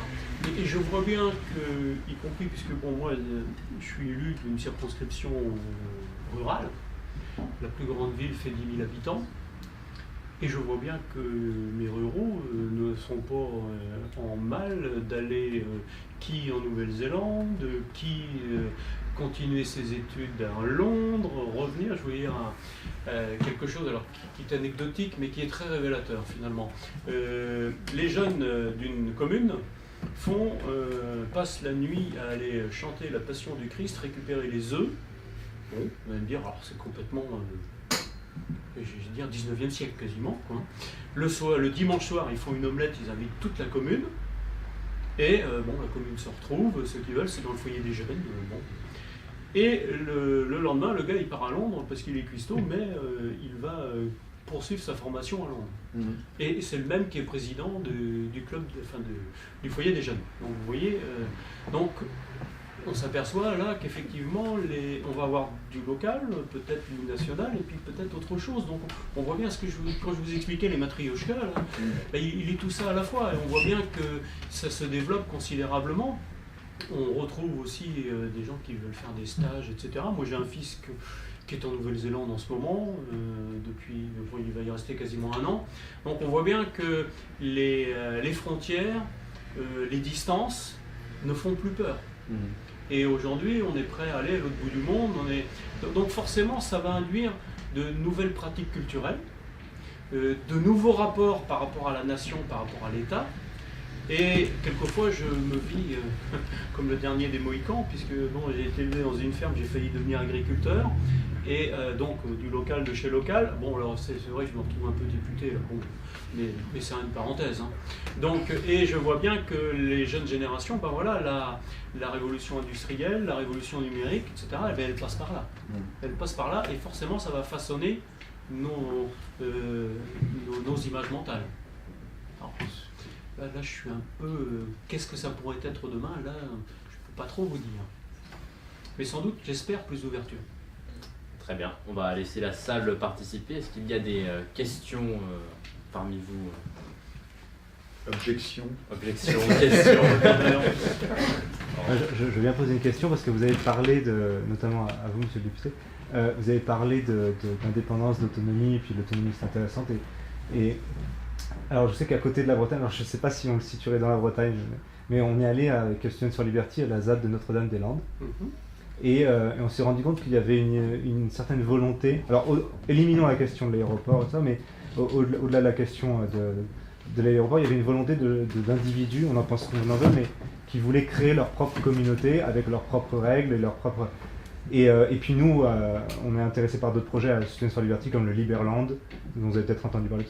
Et donc, est-ce que vous seriez pour ce que consacre la constitution du Liechtenstein, qui dit qu'au Liechtenstein, une commune peut voter pour faire son indépendance ou son autonomie, comme elle le souhaite. Et est-ce qu'on ne pourrait pas généraliser ça et inscrire dans la constitution française la possibilité pour une communauté de s'autodéterminer? Pour la prochaine révision constitutionnelle. Alors là, on est effectivement aux antipodes du droit français et de cette vision-là. Mais c'est une question qui est très concrète dans la mesure où on le voit notamment avec le cas de la ZAD aujourd'hui, donc c'est pas forcément quelque chose d'utopique en soi, et dans la mesure où certains pays en ont déjà dans leur constitution. Non, alors, dans les communes, il y aurait des possibilités déjà. Parce que rien ne vous empêche de faire des régies, de faire des choses comme ça. Donc on peut très bien avoir des citoyens qui décident à un moment donné de faire une association. Et ça, c'est déjà faisable. Le problème, bien souvent, c'est que si on prend l'eau, par exemple, bon, c'est en général beaucoup mieux que ce soit en régie. Et que ce soit directement fait dans la commune. À partir du moment où on définit un certain nombre de choses que l'on peut faire localement, pas tout, mais moi je ne vois pas d'inconvénient. Les gens sont d'autant plus efficaces qu'ils s'organisent eux-mêmes. Et ça, je crois que c'est quelque chose que l'État évidemment ne veut pas, hein, parce que ce que veut l'État, c'est donner une norme. Et la norme, et après, vous n'avez plus qu'à suivre. Mais moi, c'est pas comme ça que je vois les choses. Il y a des choses formidables qui sont faites, effectivement. Concrètement, si on prend l'exemple de la ZAD de Notre-Dame-des-Landes, vous seriez pour laisser ces individus faire leur propre sécession des lois françaises, de la fiscalité française, de la réglementation. Et de la péréquation. Il un micro. Hein. Et de la péréquation. Et de la péréquation, pour le coup. Ouais, ça... Bon. Il y a du local, et il y a aussi du global. Hein, on doit marcher sur deux jambes. Est-ce que je peux intervenir là-dessus? Je crois qu'il faut se méfier. Tout à l'heure, M. Molac disait que quelqu'un lui avait proposé que l'Europe devienne une grande France. Mais il ne faudrait pas non plus que les petites communes deviennent des micro-France. C'est-à-dire que si on essaye si on continue de penser en termes néolithiques, c'est-à-dire en termes de géographie, en termes d'espace, ce qui va se passer, c'est qu'on va se retrouver avec des minorités. C'est-à-dire que si un village décide d'être géré d'une certaine façon, il y aura une minorité dans ce village, à moins de circonstances exceptionnelles, le village est tout petit, ou la décision est une décision qui emporte l'adhésion de tous. Mais on va se retrouver avec des minorités. Et pourquoi imposer à ces minorités la loi de la majorité? Pourquoi leur imposer, par exemple, de devoir vendre leur maison pour aller dans le village d'à côté? C'est une solution qui devrait être la solution du dernier recours. Donc, je crois qu'il faut se dégager de cette idée du lieu, de cette idée de l'espace, pour dire on peut former des communautés au sein d'une ville. Les gens qui veulent se rassembler, comme par exemple les SFL, enfin donc les étudiants pour la liberté, etc., ils forment leur communauté, ils ont leurs règles, etc., et ils fonctionnent, chacun étant dans son appartement, chacun étant dans sa cité universitaire, chacun étant dans son village, etc. Et un petit peu comme si on prenait l'exemple des catholiques ou des musulmans. Donc, on peut suivre les règles de la vie en société des catholiques en étant dans un appartement dont aucun des autres habitants de l'immeuble est catholique. Et ainsi de la même chose pour les musulmans. Donc, je prends l'exemple des religions parce que c'est celui qui s'impose. Si on essaie de visualiser quel pourrait être ce style de vie. Mais en fait, ça pourrait être celui des communistes. Ça pourrait être des gens qui se disent nous mettons en commun nos moyens de production, nous partageons également nos revenus. Ça, c'est la ZAD. Ça, c'est la ZAD de Notre-Dame-des-Landes. Voilà, très bien. Les communistes, ils veulent l'argent des autres. C'est pas pareil. Ouais, d'accord, peut-être pas. Mais, ou peut-être. Mais disons que s'ils veulent faire cela, ils n'ont pas besoin de le faire. S'ils sont déjà dans la ZAD, très bien. Mais ce n'est pas obligatoire qu'ils le fassent dans un lieu. Ils pourraient le faire, chacun, l'un habitant à Nantes et l'autre habitant en Provence ou je ne sais pas où. Une forme de libre affiliation politique. Voilà, une sorte de libre affiliation et décidant, voilà comment je veux vivre, avec des gens, etc. Mais mon voisin, il ne veut pas vivre comme ça. C'est la panarchie, ça, un petit peu. Ouais, si on veut lui donner un nom, c'est un peu ça. Ouais, parce qu'après, la communauté peut être pesante à un moment donné. Donc c'est... Bon, après... Parce que, bon, là, le commun peut avoir certains avantages.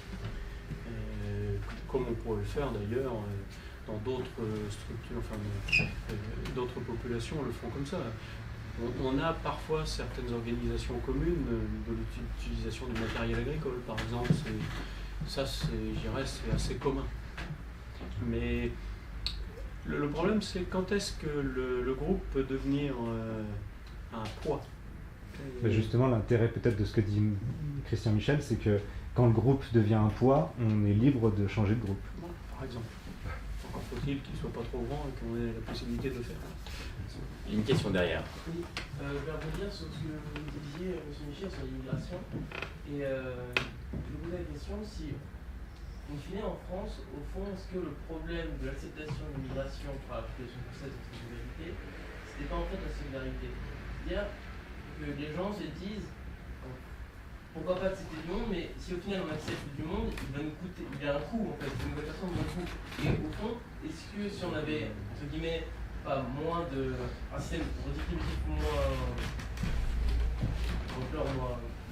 moins général, est-ce que la population n'accepterait pas plus cette immigration venue de toutes parts, peu importe votre pays, parce qu'on dirait ils viennent chez nous pour raison X ou Y, d'ailleurs peu importe pour les raisons pour lesquelles ils viennent, et c'est un peu comme la doctrine libérale, c'est ça, c'est sûrement parce qu'ils ont envie d'habiter ici ou de travailler ici, et pas forcément comme un peu comme on peut avoir les clichés actuels.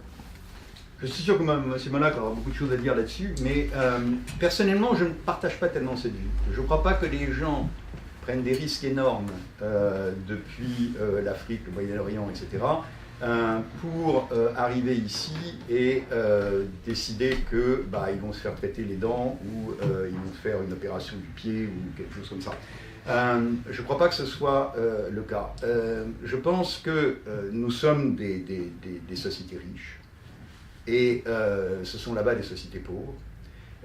Ils peuvent gagner ici beaucoup plus qu'ils ne pourraient gagner et ils ont des perspectives d'avenir beaucoup plus grandes, beaucoup plus développées pour eux et éventuellement pour leurs enfants qu'ils ne peuvent avoir dans leur pays. Et c'est pour ça qu'ils viennent. Et c'est pour ça que, d'une certaine façon, si on a des structures pour intégrer très rapidement ces gens-là à la vie productive, à ce moment-là, ça peut marcher, mais ça ne marchera pas si ils sont cantonnés d'abord dans des camps de rétention où on va examiner leurs papiers, leurs machins, etc., donc pendant des semaines et des mois, et ça coûte, et si ensuite ils doivent se débrouiller pour avoir un boulot. Alors que si on décidait, regardez le cas des footballeurs.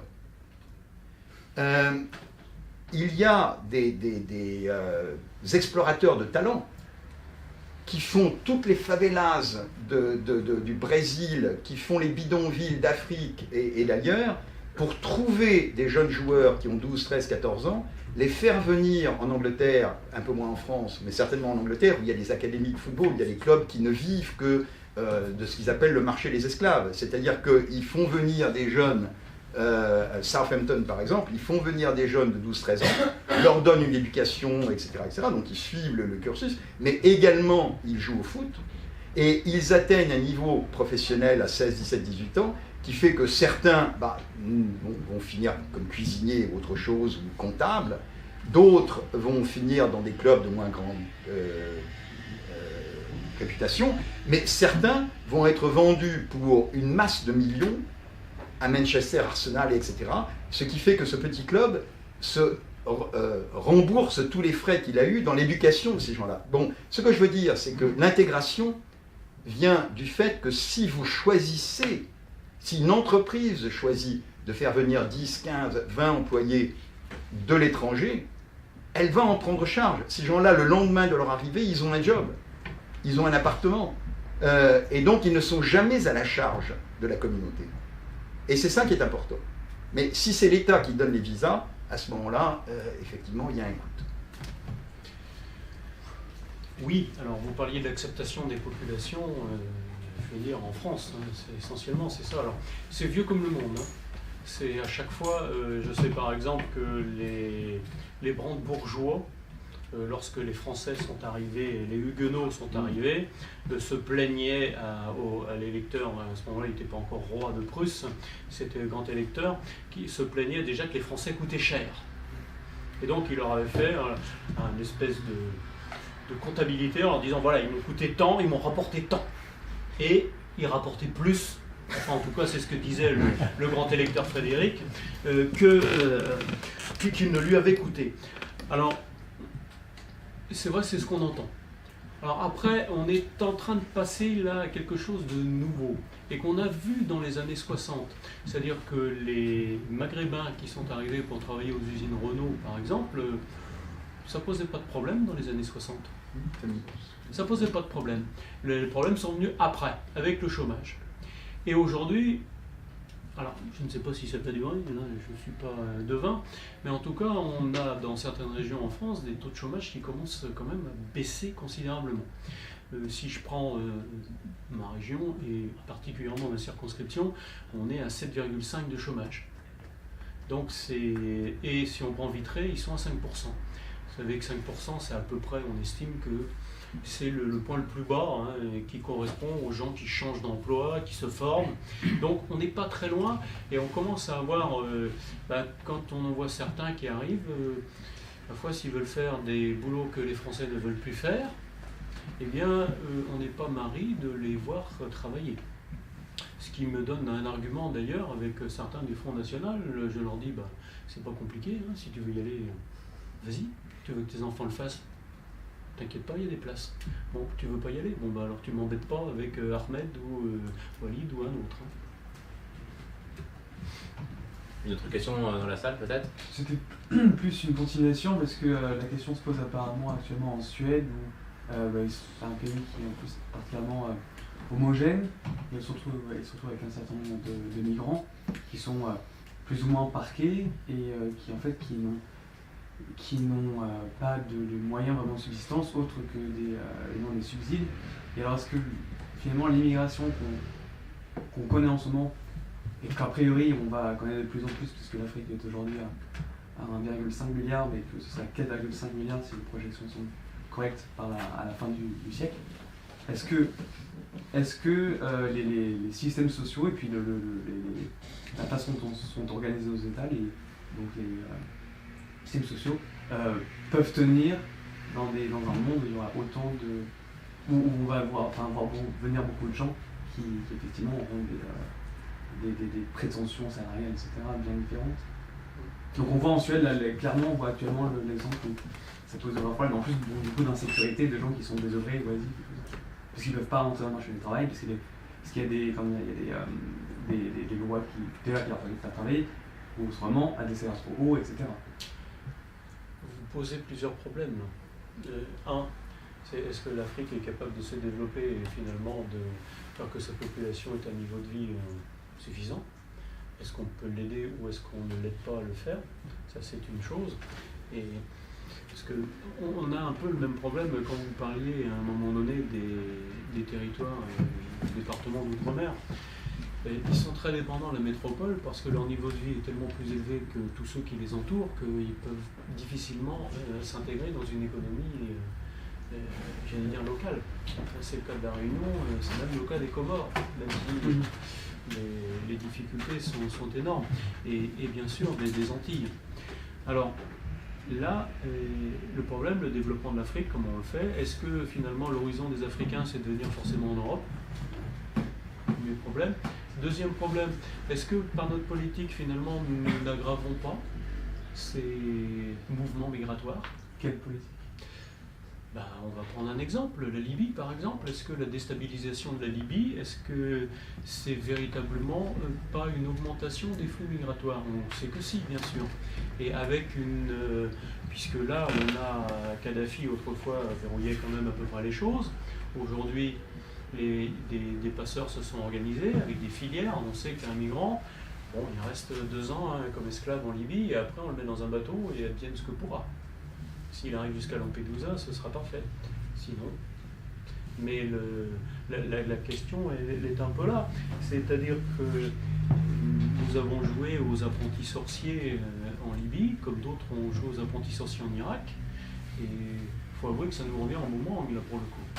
Donc, est-ce que nous ne sommes pas en train de générer nous-mêmes un certain nombre de flux? Parce que, alors, c'est peut-être l'image qu'en ont certains Africains, mais je ne suis pas sûr que quand ils arrivent comme ça, la possibilité d'intégration et de trouver une bonne place, entre guillemets, soit si évidente que ça.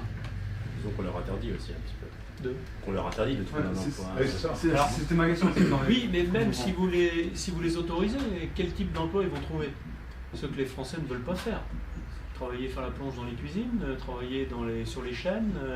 Donc c'est même quelquefois, je voyais des gens qui avaient un niveau d'études pas forcément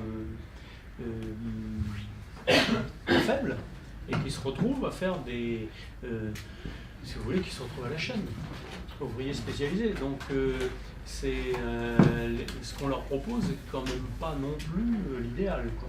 Mais par rapport à leurs standards dans leur pays, c'est quand même un bond en spectaculaire. C'est-à-dire entre mourir de faim en Afrique et être ouvrier à la chaîne en France. C'est pas forcément ceux qui meurent de faim qui arrivent. C'est souvent des classes intermédiaires Oui, tout à fait. qui vendent leurs biens, qui prennent toutes leurs économies, car ils en ont, et qui partent. Et ceux-là, C'est le plus pauvre qui reste en effet. franchement, je ne sais pas s'ils font un bon calcul. Hein. Ouais, alors, par contre, ils ne le savent pas forcément. Alors, comment solutionner ce problème? Là, je dois avouer que là, j'ai pas de solution toute faite à vous proposer. Hein. Peut-être quelques questions avant de conclure, puisqu'il est 21h23. Est-ce qu'il y a encore quelques questions? Il n'y en a plus. Je vois Laurent. Laurent, si tu Non, mais je voulais Ah, si, il y a réagir. une question, là. Voilà, j'ai déjà J'aimerais parlé. revenir sur la question des langues. Sauf que j'ai signé le Minority Safe Pack il y a quelques jours. Il reste 8 jours et il manque 20 000 signatures. J'espère qu'on va les atteindre. Qu'est-ce que vous en pensez? Est-ce que vous êtes optimiste? Et comment pourrait se traduire ces dispositifs législatifs en France? Vous pouvez juste détailler ce qu'est le minority, parce que je pense que tout le monde ne sait pas ce que c'est. C'est une initiative européenne en fait qui consiste à faire signer une pétition. Si on atteint 1 million de signatures dans tous les pays de l'Union européenne, le Parlement présente un projet de loi qui est voté, discuté, voté, et applicable ensuite dans tous les différents pays de l'Union européenne. Et cette initiative précisément vise à protéger les langues et les cultures minoritaires dans tout le territoire de l'Union européenne. La question se pose bien sûr de la France et des blocages institutionnels et constitutionnels. Alors, sur ces questions-là, si la France est obligée de se mettre au standard européen, ça va effectivement lui poser un problème, puisque la vision qu'en a le Conseil constitutionnel ou le Conseil d'État est toujours la même. En France, il n'y a pas de minorité. Donc, les minoritaires, ça n'existe pas. Donc on ne les reconnaît pas, évidemment. Chaque fois que la France signe une convention internationale, elle prend bien soin d'enlever à l'intérieur, par exemple sur les droits de l'enfant, parce que c'est l'article 32, me semble-t-il, qui dit que chaque enfant a le droit d'avoir un enseignement dans la langue de sa minorité, ou etc. C'est-à-dire qu'il n'y a pas de minorité, donc on l'enlève. Alors ça risque de poser un véritable problème. Aujourd'hui, la France ne pourrait plus faire partie de l'Union européenne, parce que, enfin, si elle voulait y rentrer, elle ne pourrait pas, parce qu'elle n'a pas ratifié la Charte européenne des langues minoritaires et qu'elle n'a pas ratifié non plus la Charte sur les minorités. Ne reconnaissant pas de minorité, elle ne pourrait pas intégrer l'Union européenne. Donc là, il y a effectivement un hiatus. Ça obligerait probablement à revoir à revoir en tout cas l'interprétation qu'en ont les différents, j'allais dire, les corps constitués, oui, le Conseil constitutionnel, le Conseil d'État, enfin toute la juridiction, parce que là, effectivement, il y aura un hiatus. Alors, qu'est-ce qu'il y aura dans cette proposition de loi? La reconnaissance des minorités, comment ça se fera, etc. Mais oui, ce sera intéressant. Parce que systématiquement, moi, ce que j'observe depuis 42 ans, depuis 40 ans, c'est qu'à chaque fois qu'une politique est menée en faveur des langues minoritaires, le Conseil constitutionnel arrive et il dit c'est anticonstitutionnel, on ne le fait pas. C'est ça. Alors c'est une vision très restrictive, parce que même si vous avez, si on prend l'article 2, le français est la langue de la République, à la limite, ce n'est pas écrit, le français est la langue unique de la République. Donc ça voudrait dire qu'il y a le français, mais qu'il faut aussi, on peut avoir d'autres langues. ça voudrait dire une certaine souplesse dans l'application. Or, très souvent, on a quand même une volonté que ce soit bien, pas trop de souplesse. Je vais vous donner un exemple. Il y avait un livret de famille bilingue. Alors, normalement, quand on fait du bilinguisme, il y a une phrase en français, une phrase en breton, ou l'inverse, mais enfin, bon, il y a les deux phrases. Et le Conseil constitutionnel a dit oui, mais non, c'est pas possible que ce soit comme ça. Il faut qu'il y ait un document en français et un autre en breton. Bon, ça, si c'est pas de l'obstacle administratif par excellence, forcément, parce qu'évidemment, après, quand vous remplissez, s'il y a les deux items, après, vous n'avez plus qu'à mettre le nom, le prénom, etc. C'est beaucoup plus facile, évidemment, à remplir que d'avoir 2 livrets. Voilà. Ça se fait comme ça dans tous les autres pays d'Europe, mais en France, visiblement, c'est pas possible. Ce qui est amusant, c'est que les passeports sont bilingues. Oui, alors par contre, oui. Mais quelquefois, je me dis que les associations qui défendent la langue bretonne devraient, quelque part, attaquer la France en disant mais ce passeport bilingue, ce n'est pas possible. Le français est la langue de la République. Il faudrait pousser l'absurde jusque-là. S'il n'y a pas d'autres questions, je vais peut-être en poser une dernière avant de conclure. Une question peut-être un peu pour vous provoquer. Pour résoudre le problème de pluralité des religions en France, on a inventé la laïcité, donc la séparation des églises et de l'État. Vous qui vous intéressez aux questions éducatives, est-ce que finalement la solution pour concilier la pluralité des aspirations en matière d'éducation, est-ce que la solution ne serait pas de faire une séparation de l'état d'éducation, tout simplement? Donc de privatiser en fait simplement la question de l'éducation, voire de la culture, de la politique culturelle, donc la séparation de la culture de l'État. C'est intéressant comme point de vue, parce que quand je voulais énerver mes collègues de l'éducation nationale, je leur disais demain vous serez fonctionnaire territorial directement géré par la région. Et là, c'était une volée pas d'injures, mais enfin ça les énervait au dernier degré, parce qu'il n'y a pas l'administration en général jacobine, mais l'éducation nationale, je ne sais pas pourquoi mes collègues estimaient qu'ils étaient beaucoup plus protégés en étant fonctionnaires d'État qu'en étant fonctionnaires territorial. Moi, visiblement, j'avais dit, si on a notre ministre de l'enseignement à Rennes, ce sera quand même beaucoup plus facile pour aller sous ses fenêtres, éventuellement occuper le ministère, parce que le 110 rue de Grenelle, franchement, c'est pas facile. Donc, donc ils avaient dans cette idée-là, parce que bon, je pense qu'ils sont élevés aussi dans cette idée-là, mais alors le privatiser totalement, ça se fait en fait, quand on y regarde. Vous avez, parce que quand vous prenez par exemple l'éducation, l'enseignement catholique, c'est une forme de privatisation quelque part. Ils ont un contrat avec l'État, ils ont effectivement tout ce qui est national, les programmes, etc. Mais quelque part, on voit bien que ça pourrait se faire.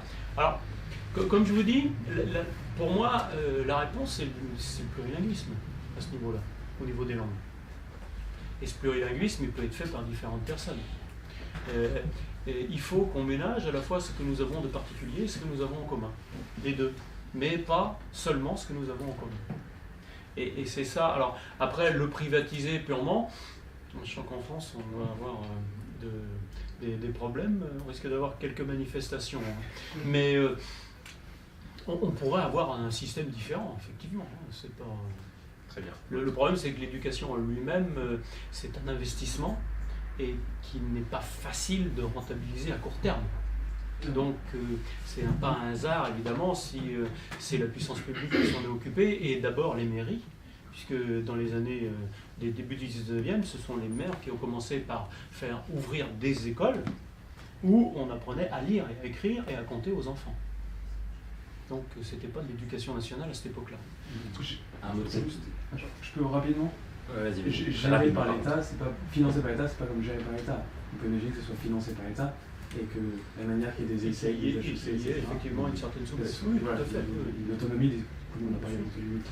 On en parle même pour les établissements publics. Voilà.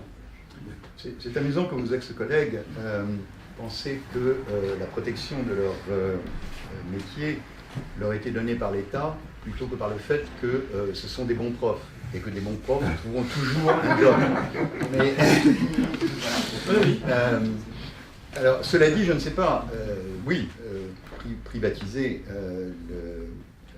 l'enseignement, privatiser en quelque sorte la transmission du savoir que l'éducation nationale fait.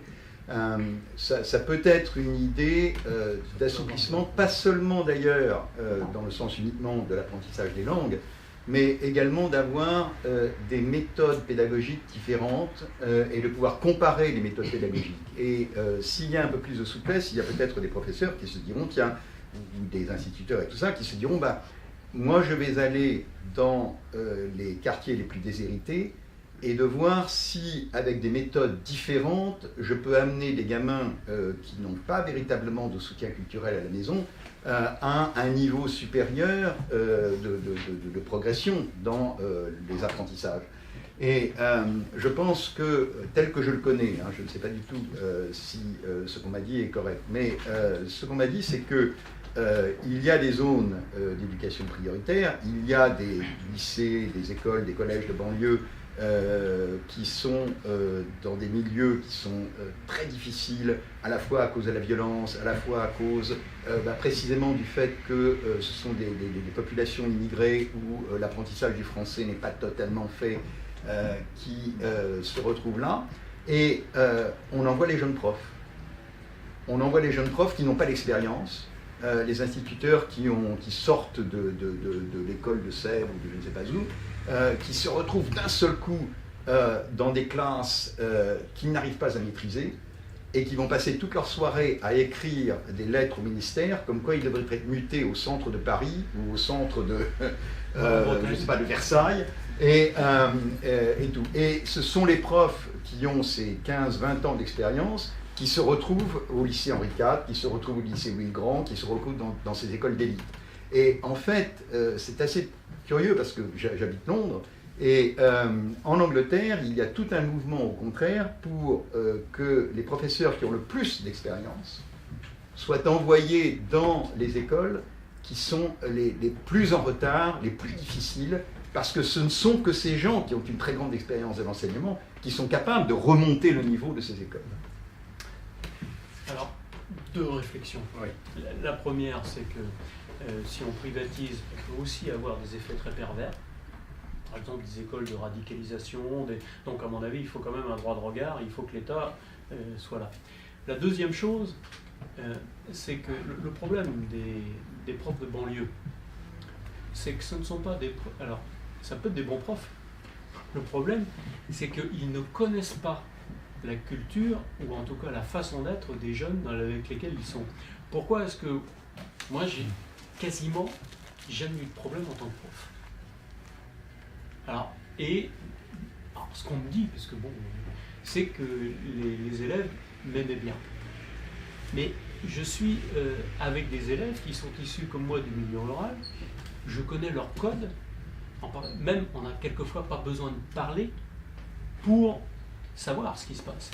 Et quand vous vous retrouvez dans un milieu dans lequel vous n'avez pas les codes, votre culture, avec quelquefois les professeurs qui peuvent être des forts en thème et issus d'une bourgeoisie déjà, où ils sont déjà en deuxième ou troisième génération de profs, forcément, vous vous retrouvez dans les banlieues, ça demande une révolution culturelle. Et ça, ils ne sont pas toujours capables de le faire parce que, en plus, il faut bien dire que quelquefois, il y a un peu un esprit colonial. C'est-à-dire, je vais vous apprendre la bonne culture avec la bonne langue française et je ferai de vous des vrais citoyens français. Oui. Alors, si on commence comme ça, forcément, je sens que ça va être compliqué. Alors, peut-être un mot de conclusion sur le sujet. La France, la République doit-elle rester une et indivisible? En une minute Non, il faut absolument la diviser. C'était rapide. Une minute de conclusion. Non, elle ne l'est pas, elle ne l'a jamais été, il faut juste se reconnaître. Très bien. Écoutez, merci beaucoup pour vos interventions.